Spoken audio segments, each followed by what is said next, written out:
Okay, hi everyone, and welcome to today's new features webinar. My name's Jeevan Toki. If I haven't met you before, I'm head of now Simple Fund 360. Been with BGL over 16 years, almost 17 years now, and had various roles throughout the company in terms of Simple Fund Desktop, Simple Fund 360, our ecosystem, and now the Simple Fund team. So if you do have any questions at any time during the year, feel free to reach out at any time. Always happy to answer any questions or get on the phone and speak to you. Okay, so for today's webinar, bit of housekeeping. So today's session will be recorded. So if you are unable to, I suppose, or need to leave early or need to record this again, share it with your colleagues, please share the webinar. Will be available via YouTube channel and we'll email it out. If you do have any questions today, please enter them into the Q&A panel, which is normally found either down the bottom of your screen or the top, depending on your particular device and what you're using.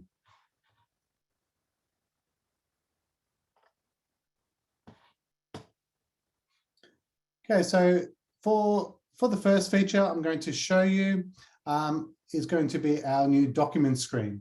So for anyone who's obviously logged in the last week, you would have noticed the document screen has been enhanced. So this particular function has been months and months in the work in terms of our team working to, I guess, provide the foundation of our next level of change of what we're going to do with our document screen.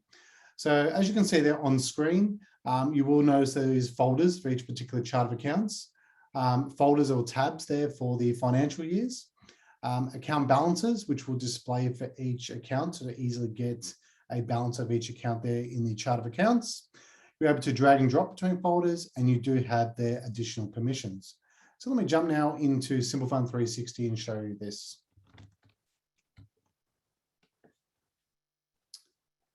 Okay, so I'll go across now to the document screen. Okay, so as mentioned, there's a few different sections here. Okay, so you can got there, I guess, various things in terms of different layout there of the screen. So I'll go through each particular section. And if you do have any questions, please reach out. And I should mention that we've got several of our team online at the moment. So if you do have any questions, enter them into the Q&A panel and our team will be happy there to answer. So first of all, on the left-hand side is what you'll see there is based on the chart of accounts of the particular fund or entity you have selected. You'll see there a list of all the particular accounts that do exist for that account. And you'll see there, what we'll also see is a count in terms of the number of documents which you do have attached to that particular that chart of account there. So if you can see, obviously, if I expand the first one, it'll filter down to the documents on that particular one. On the top section here, I have also have a group, obviously, tabs across the top, which denote the financial year. So documents can be attached to a combination of the chart of accounts and obviously the financial year as well. So you're able to cycle through your previous financial years by clicking left or right onto those particular ones. I'm going to go back to my 21 there. So you do have the ability to filter there. Or you can see documents across all financial years by clicking on the All Documents tab there as well. And obviously, depending on what's filtered down below here. If I go back to the entity folder, so a couple of other improvements we've made there across is you do have the ability there now to preview documents on screen. So previously this would either download directly to your local computer, or local device, and open up on screen depending on what browser settings you had enabled, or it would just download the document and you need to open it using your default viewer. So documents can now be open and previewed on any stage by clicking on them. Obviously, so the PDFs will go on into the default viewer. Anything else will go down into still be downloaded. One feature that was heavily requested was the ability to download in bulk. And that's something that we've overcome and obviously been able to do using this. So you are able now to either select one or multiple documents and click on the download button there to download all those documents at once selected. So obviously it's very useful in terms of in terms of say like an SMSF auditor who would like to download all the documents for that particular financial year. And also if you would like to just restore, I suppose, keep a local backup of the documents for that particular year, you can go through and do that. With the tabs across the top, you obviously see the particular financial years. So I'll go back to, say, for example, financial year 2021. So that particular document would have to be tagged to that financial year. So if I go back to my all documents screen, you can see here I've got some documents here that are not classified. So in these particular ones, the financial year would need to be added here and selected. So I'll go in and select the particular financial year and save, and that particular document would then be updated and obviously tagged for that particular financial year. What you'll see there also for the particular financial year is, once I actually select it, is also a live trial balance. So if you're not utilizing our work paper screen, which we obviously heavily suggest, so the work papers tab found just here. If you're not using our work papers at all, you will also see a live trial balance that's available to view there. Again, dependent on the financial year that has been selected. And you have this obviously move documents, as you mentioned, drag and drop going through into there. The other thing we've added is additional permissions and tags. So previously you were able to, the permissions, I guess, were quite limiting. So say if you wanted to limit documents to a particular group of users, let's say the employees of the firm themselves, and you didn't want those documents viewed outside the firm, the permission scheme that we had was quite limiting in what you can do. So now if you go into the settings, you've got the ability to customize the custom tags that can be assigned there across to the particular documents, and you'll also see permissions there as well. So you will have the ability to go through and create a permission scheme. So I might call this, let's say, auditors in this case. Okay, create that particular one. Go through and I can select which user roles have access to this. So I'm just going to select auditors in that particular case. Okay, and multiple can be selected. Once you go through, you will see that those documents do go through. So those permissions are available then. What I do have the ability then is, and for any documents, you do have the ability then of attaching a permission and actually selecting, okay, which particular permission scheme you'd like to apply for that, if you'd like detailed permissions. Obviously, if you don't apply permissions at all, if you don't apply permissions at all, they will be available to all users who have access there to the document screen. So again, another common question we always get is, regardless of where you attach documents, so if you attach it here on the document screen, you attach it on the transaction screen, you attach it on the tax distribution screen, or you attach it to the work paper screen, they'll all be saved in this common spot, which is here on the document screen, and the other screens will just refer through to them. So for example, any documents that you attach here directly to working papers screen. So if I went to this and I attached here directly, these documents would be available there on the document screen as well, and you can access there obviously in both places. Very similar that if you are utilizing the work paper screen, you do have the ability there to download all documents there in bulk as well, if you do need to export those, or export through the work papers there as well.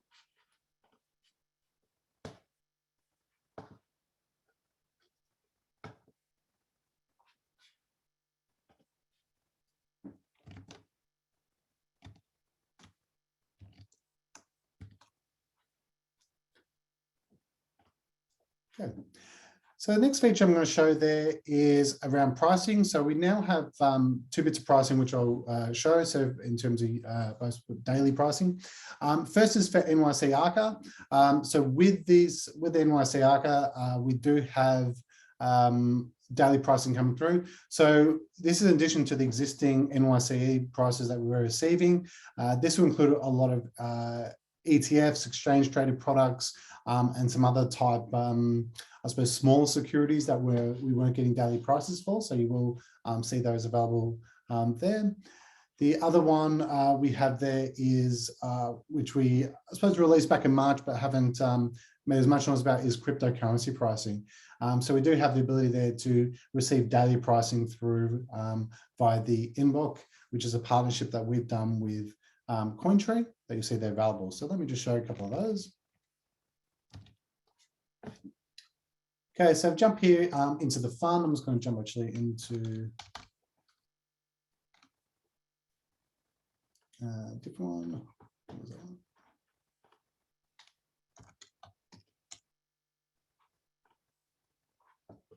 Go into this one. So in terms of the pricing, obviously, if you go across to our investment screen, you'll see there that the if you go into the NYC, if you search for a particular NYC securities, I've got one here in terms of, let's say, BGT.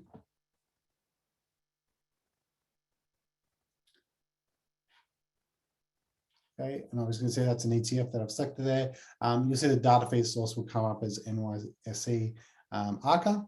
That'll come there accordingly.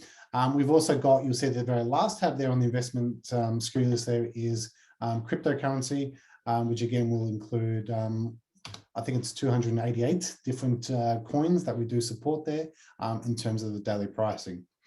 So if you are using any of our, I suppose, data feeds to bring in those securities, they'll be automatically attached through to these new securities or in terms of the security list.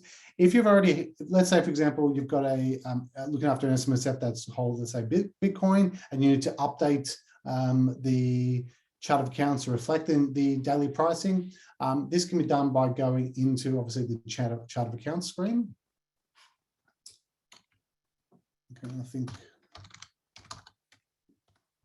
this one should have it, yep. So you can see there, I've got here an existing account there, which is referring to a manual security there in terms of Bitcoin. I can go through and find now the new one, which is btc.coin. Select that one, click save, and that'll update to, this one can't because I already got it, but that'll update to the new pricing, and that'll use that in terms of the daily revaluations automatically.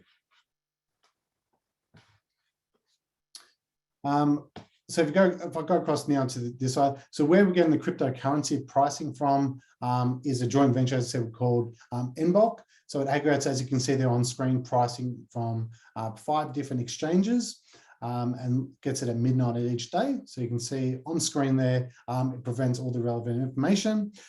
For any, I guess, accountants or auditors, if you're looking to utilize crypto pricing outside of BGL or for auditors that would like to use this for other purposes or for references, you can just go to inbox.com.au, go through to explore, find the relevant coin. So I'm just going to select one of these.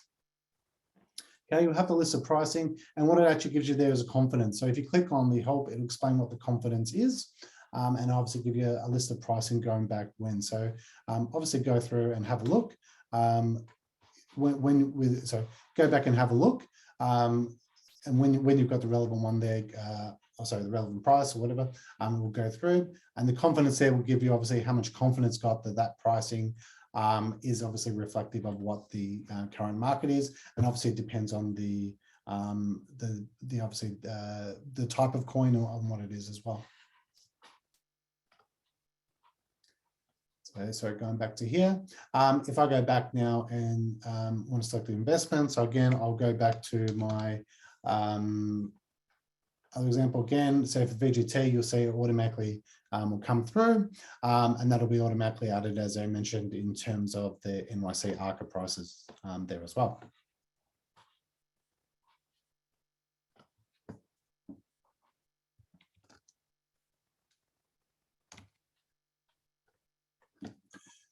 Okay, so next one here is for exempt current pension income. So obviously there was some changes that were now legislated. So obviously for exempt current pension income, there's a few things that sort of changed in the last financial year. First one, as you can see there on screen, if an SMSF's in retirement phase at all times during the year, the disregarded small assets rule test doesn't apply, which it did in previous financial years. So it's a sort of technicality that's been removed, which is a good thing. And the fund's assets are classified as segregated current pension assets, meaning you do not need to get a actuarial certificate. So where there were some cases where members obviously had a balance over 1.6 mil, they were classified as disregarded small assets, and still had to get an actuarial certificate, even though that certificate was going to say they were 100% exempt. So small technicality that's been obviously removed in that case.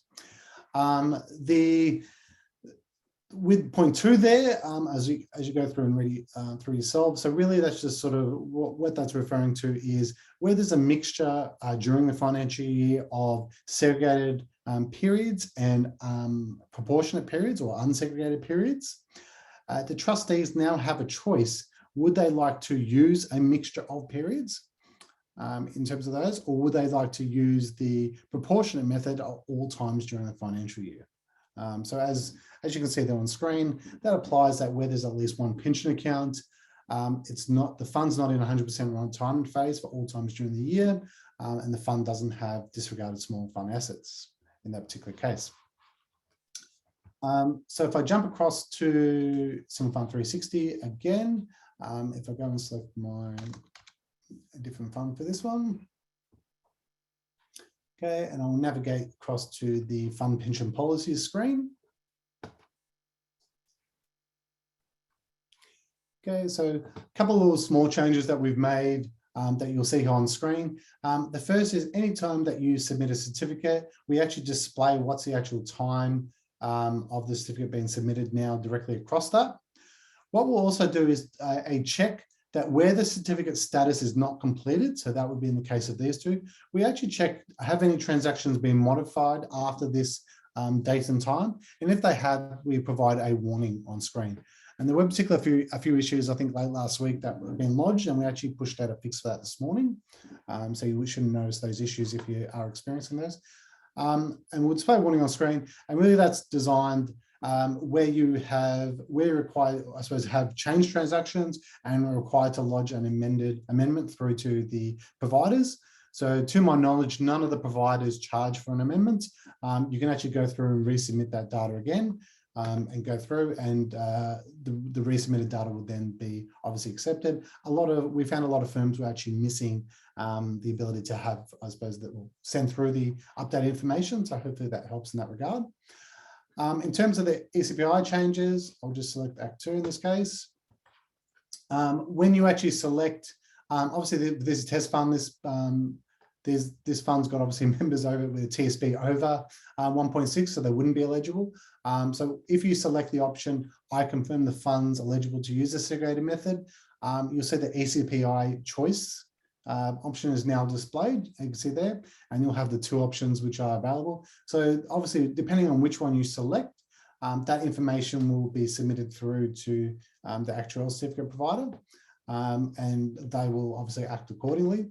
What you'll actually see is if you go and edit the tick members, so this one's got more than 5 members, when you actually go through and edit you'll have the ability to control that as well.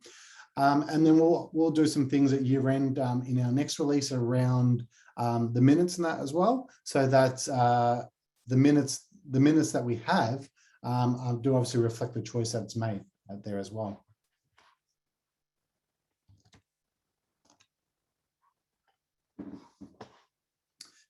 Okay, so next one here, Superstream. So we know obviously this has been a heavy topic, and obviously raised a lot of questions, I guess, throughout our support desk and through accounting firms and to the ATO and to trustees. And it's obviously been a process for everyone, but we're getting hopefully better.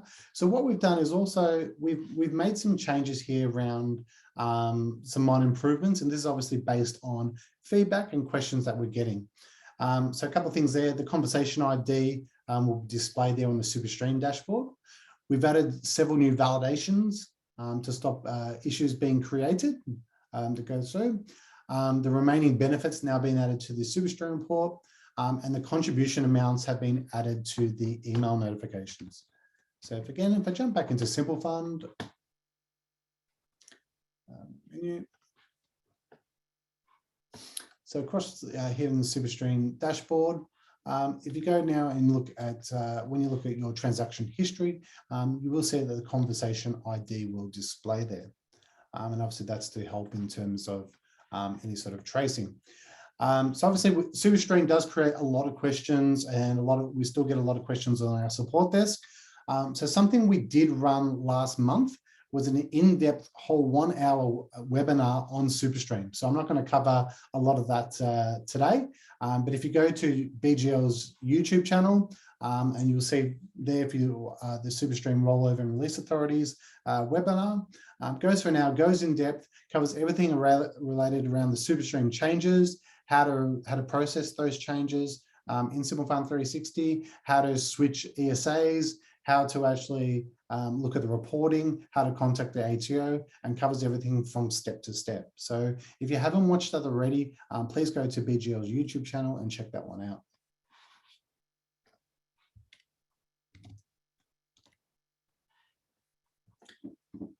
Okay, couple of the common questions there on the ESA is, I guess couple of comments we get, obviously there's the two ESAs that BGL supports, being the AusPost ESA and the BGL ESA. So obviously we recommend using obviously the BGL ESA. So if you do have any funds using the AusPost ESA, we do recommend switching across, but we obviously do support both. And then while you are switching between the ESAs, any contributions received through to the AusPost ESA will be automatically rerouted through to the BGL ESA, so you won't miss any contributions there. One step getting missed a lot is I suppose the need to notify the ATO of the change to ESA, and the webinar that I've got there covers a few different options, I guess, in terms of how that can be notified through there to the ATO. And of course, there's no cost for using BGL's ESA. It's free and complimentary as part of our subscription.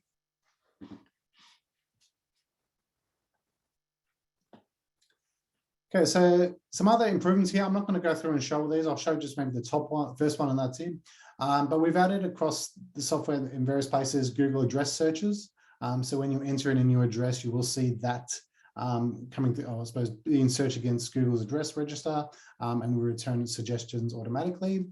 The data feed, if anyone who's got a data feed there with Mason Stevens, Stevens themselves have done some major works in terms of changing their platform. So we've obviously done the required work to change our side across as well. The Wealth02 data feed, a lot of tax component data was missing from that. So we've done some enhancements in that to make sure it was brought through.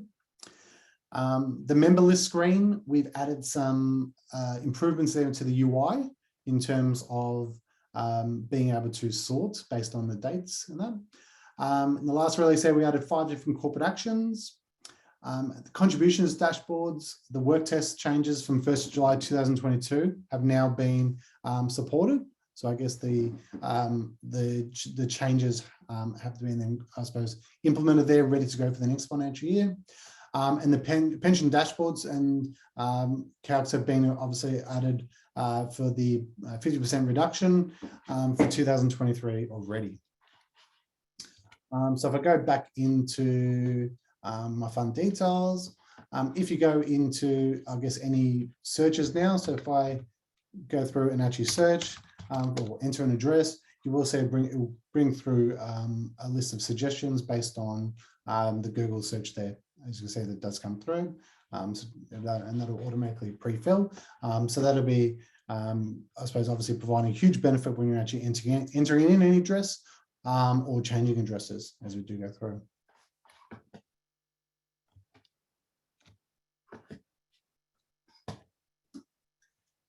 Okay, so next change is for Simple Invest. So obviously Simple Invest is our product that we use, I suppose, provides portfolio reporting for trusts, individuals and companies. So around unit trust, we've added a few different things, which I'm just going to quickly show.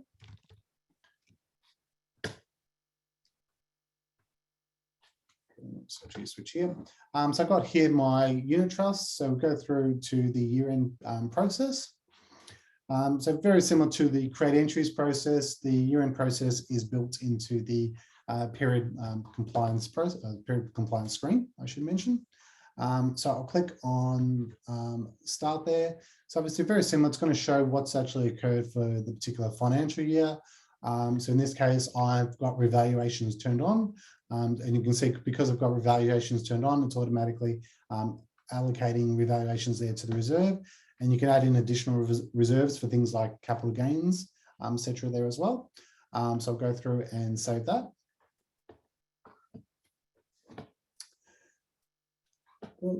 So in terms of the profit allocation, the one feature we've added just recently is the ability there to reinvest distributions. Okay, so here for the actual trust, I can go through and I'll just put in one for each in this case, put in the units for each. So we go through and select all. As we go through for all, and obviously for tax components, you can either customize yourself or autofill based on the percentage of earnings. In terms of the share of income, you can allocate based on obviously net taxable income or net accounting income. If I post and continue. Okay, so we can see there, and then obviously the tax return for the trust return does get generated. You do have the ability to obviously quickly see any fields which require input. So you can see here I've got various fields which are highlighted and go through, ready there to lodge in terms of the information there. 3 new reports we've also added there. So if I go into the report screen and search for units, I'll just add all 3 of these.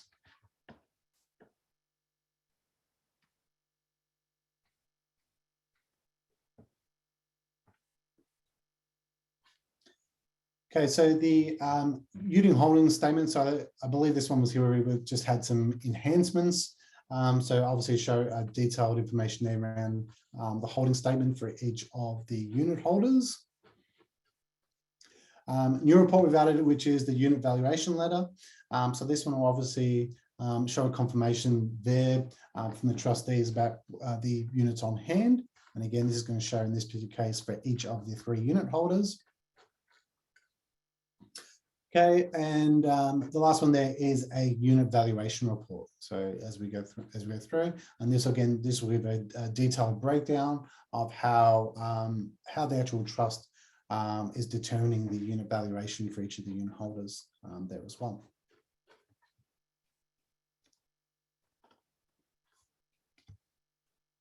Okay. And sorry, I should mention there for Simple Invest, for anyone who's I suppose, interested in Simple Invest and not currently a subscriber, we are running a discovery webinar about a full end-to-end demo of how to use the application, which has been run this Thursday. So information for that can be found on BGL's website there as well.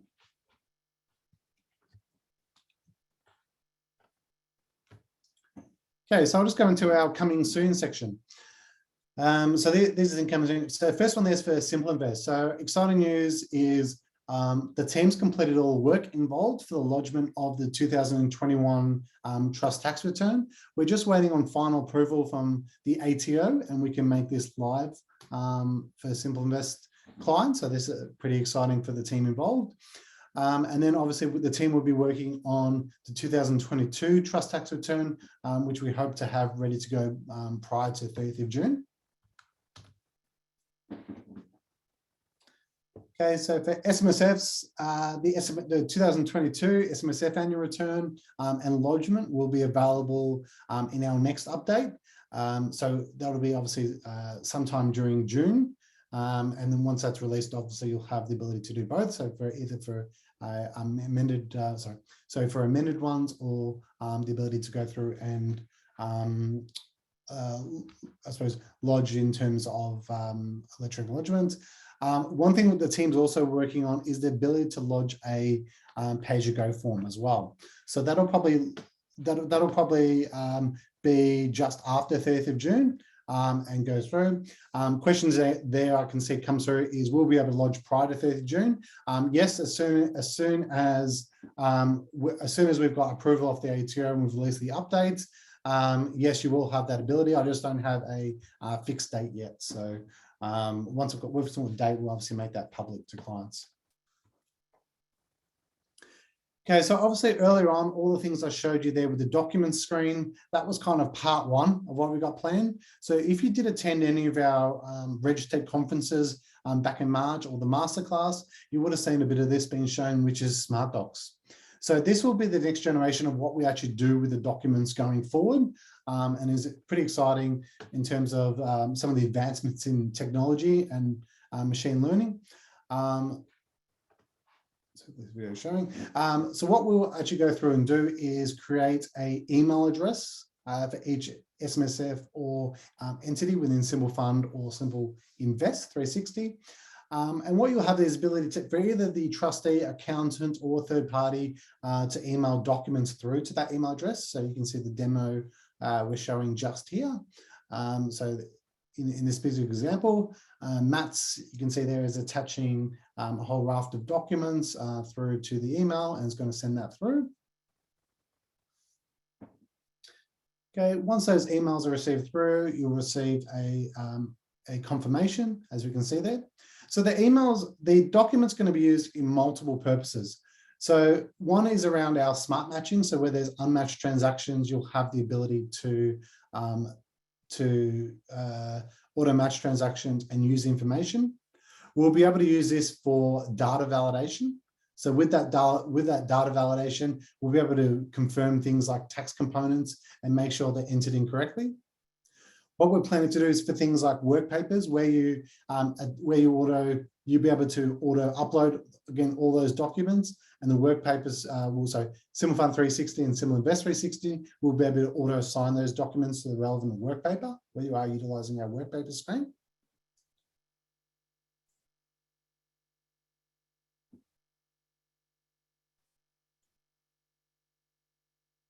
So let's go through. And you can see here from the actual document screen, again, the information you'll be able to see on screen that we can see there. And as we click on a document, you're able to view the metadata for that particular document. So as we showed the preview before, they're very similar. They'll be able to click on that, view the metadata, and we'll be able to use that metadata. I'll just pause it there. We'll be able to use that metadata to go through and obviously do things like check, is the information in the transaction screen correct, and matching that of what's been entered through, and report any errors. So you think a lot of the things you do with documents now that you're manually checking, we'll be able to either remove that manual check or enhance it depending on what's been checked. So it's obviously pretty exciting, and obviously over the next sort of 6 months, you'll see various releases and various stages of this being released. So obviously look out for those.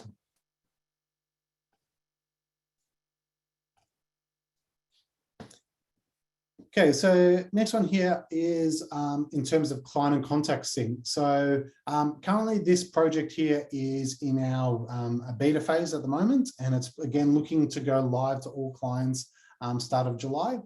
So we released something probably 5 years ago in terms of being able to sync contacts between Simple Fund and CAS, and also practice management systems. And practice management systems.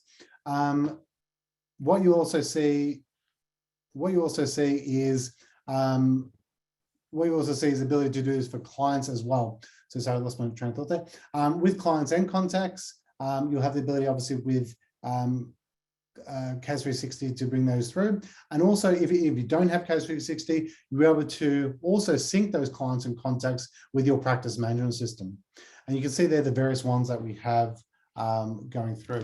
So if I just show a very quick demo of this again, so you'll have the ability, in this particular case, I've just got Simple Fund and CAS 360 connected, but what you'll be able to view is an integrated client and contact list. And what it will show for each of those clients and contacts is which product that those ones are connected to as you go through. So for ones such as, I'll go into this ABC Sonic, you're able to view if there's any discrepancy between those. Any changes you make to a client or contact, in this case, I'm going to say the Simple Invest one and save. As you push those through, you're able to go through, and obviously if a change is required on the CAS side, it'll automatically give you the ability to generate the forms there in CAS. Going back, what you obviously also be able to do, let's say you utilize a practice management system such as XPM, you're able to view I'm going to go into clear this list and this one. Yeah, let's say you're able to view any trusts that you don't have in, let's say you have in XPM but don't have in Simple Invest, and you could cherry pick those and go through and add it to our particular products. In this case, I'm going to go through, select these, and I can go and say add into Simple Invest, and it will automatically add those trusts through with the relevant relationships and beneficiaries in this particular case there as well. So it's pretty neat in terms of creating an integrated client list, keeping changes and contacts, addresses, etc. in sync.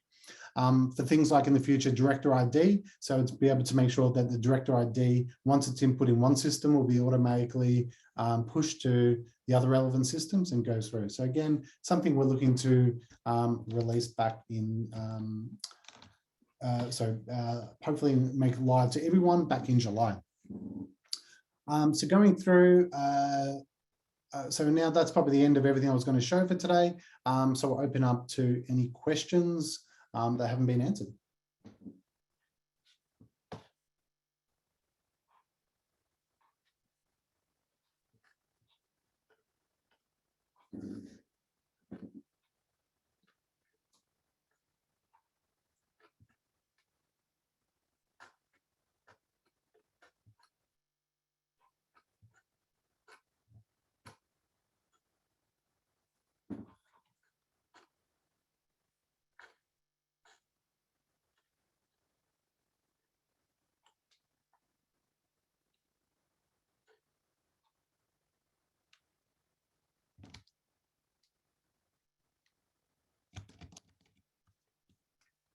There was a question there about the, I think there was a report screen and working papers.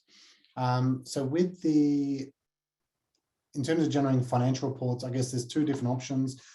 You do have the ability to obviously generate entire, let's say I'll grab this one, entire report pack, save that to your local computer and upload that into the work papers screen, going through into here, for example. If you've got a particular report you'd like to generate for your working papers, so let's say the contributions one, we'll go through an example. You can go in the top right-hand corner there to settings, select a particular working paper. So in this case, I'll go to, the contributions, and I can add in the relevant report there, and so contribution summary in this case, relevant report that will get auto-generated there for that particular working paper.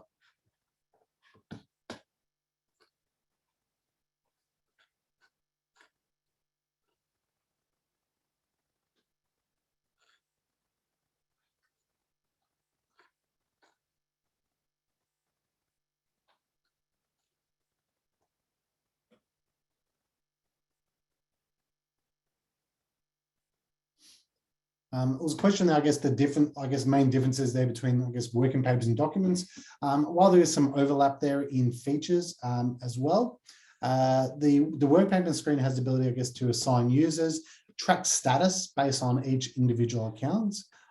It will actually show, you will be able to do things such as show warnings or observations for the individual account, going to the next level.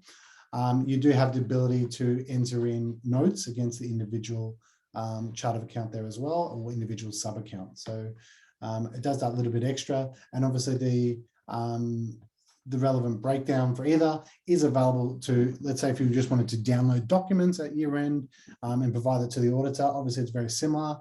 Our working papers does have I suppose some integration with third-party auditors such as ASF audits or audit applications as well. So.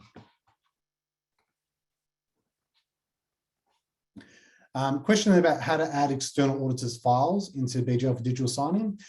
So this question, I guess, is if I go there across there, and I'll find let's take that one. This example. So with the, you do have at the moment the ability to upload the third-party documents into there. So that's just a static PDF at the moment. With the third-party document, but that doesn't have the ability to assign, I guess, someone to sign or do anything with that. What we're looking to do for in the in the, I suppose our next, so I suppose Q3 is the ability for you to add custom reports into this as well, so that you can tag the documents outside of Simple Fund 360, and we can include, I guess, non-BGL documents and have that available within the report pack for digital signing as well. So at the moment, just to clarify, you do have the ability to upload a third-party document for digital signing, but that can't be, that particular document itself is not signed. That will be available, I guess, after 30th of June.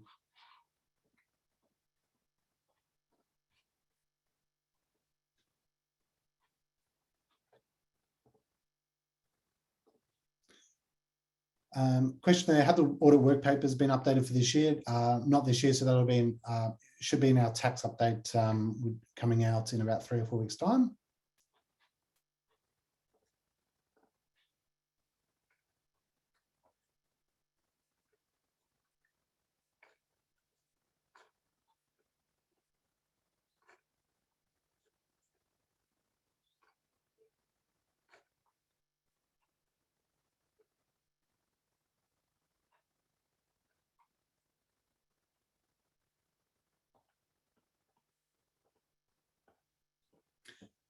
Question there about for the email address when it comes out, does the file name matter? No, it doesn't. So obviously it can be the actual, let's say, PDF that's been sent, or goes through and it can be the it can be the actual, raw PDF. It can be a scan. It could be a file name that you've entered however you'd like as well.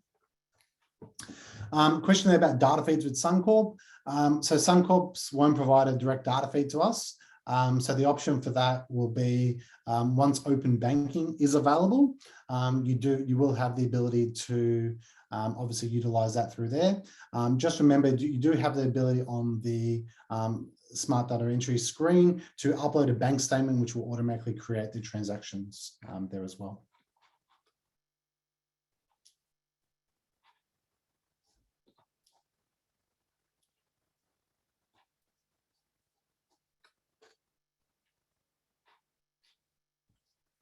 Okay, so some questions, some feedback there around the notes. We'll obviously take that on board and obviously make some changes accordingly as we do go through.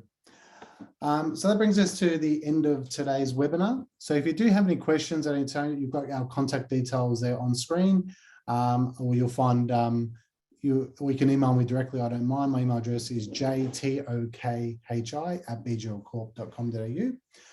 As mentioned, a recording of this will be available on YouTube. And if you do have any questions, please reach out. We thank you for watching today.